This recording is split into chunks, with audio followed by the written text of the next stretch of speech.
Hello, my girl. Happy birthday to you. Thank you.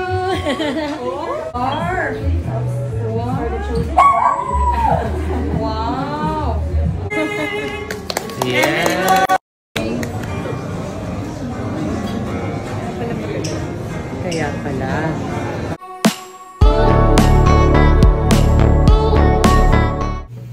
Bago magpunta sa Japan, si Gretchen kasama ang kanyang mga friendships. Kasama niya si Tony Boy sa mismong kaarawan at makikita ang dami nilang bodyguards na bumisita sa isang pet shop.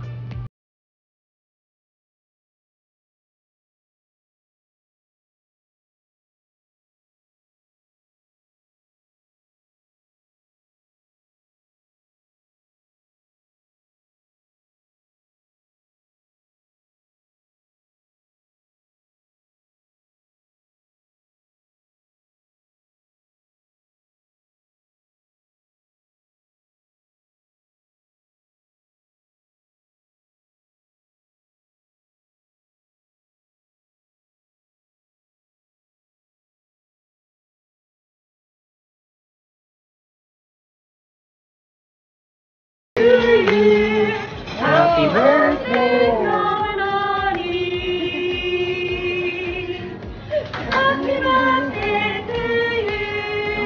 Thank you. Yeah. Kaya pala. Alright. Kaya pala, Thank you.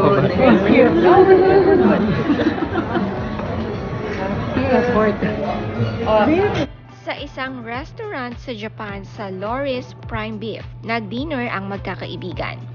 Kahit walang family members ng Barreto, kasama naman nga ni Gretchen ang mga matatalik na kaibigan na hanggang ngayon ay napakababait sa kanya.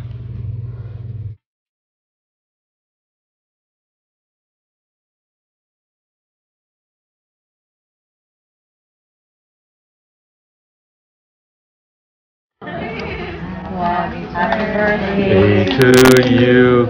Happy birthday to you. Happy birthday. Happy birthday. Happy birthday to you. Happy birthday. Thank you, people of the Philippines. Happy birthday, dear. Happy birthday. Thank you for making it special. Of course, you are special. You are super special. You are super. Happy birthday. Super good. Wow. Aso. Yan. Wow. Ayan. Wow. Napaka-special naman ang 53rd birthday ni Gretchen at napakaraming selebrasyon.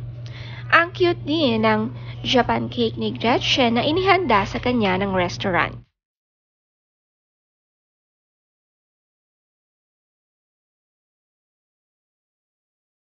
Para makain ng cake, hinihiwalay pa ni Gretchen ng candles bago ito ihipan. Napaka-considerate sa mga kaibigan.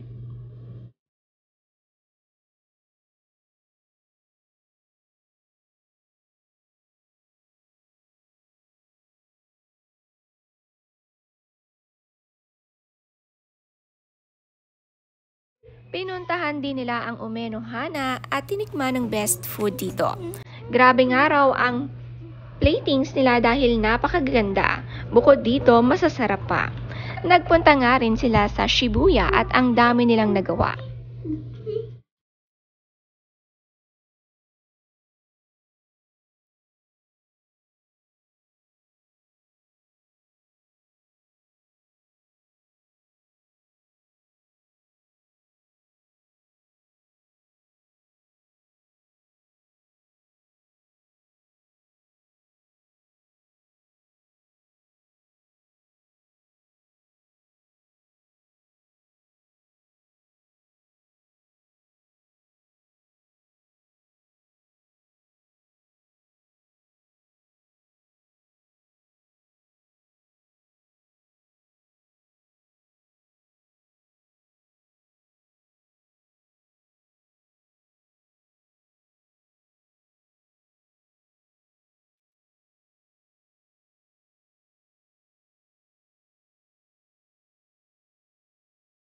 Hindi nga nakasama ang partner ni Gretchen na si Tony Boy sa Japan.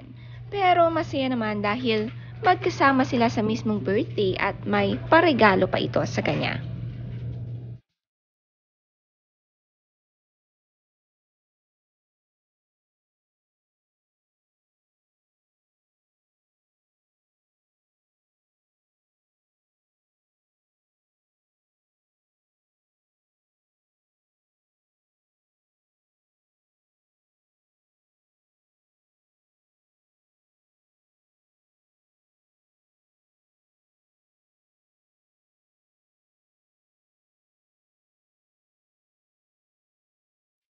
Ang traditional Japanese restaurant ay napahanga ang kaibigan ni Gretchen na si Mimike.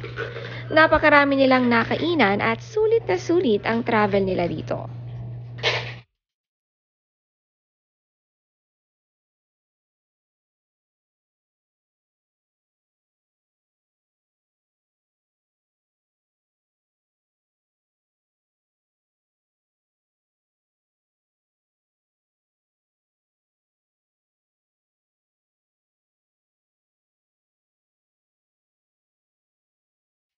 Kumain din nga sila sa Ginza. Puro food nga ata ang pinuntahan ni na Gretchen sa Japan at na-miss nga nila ang Japanese food.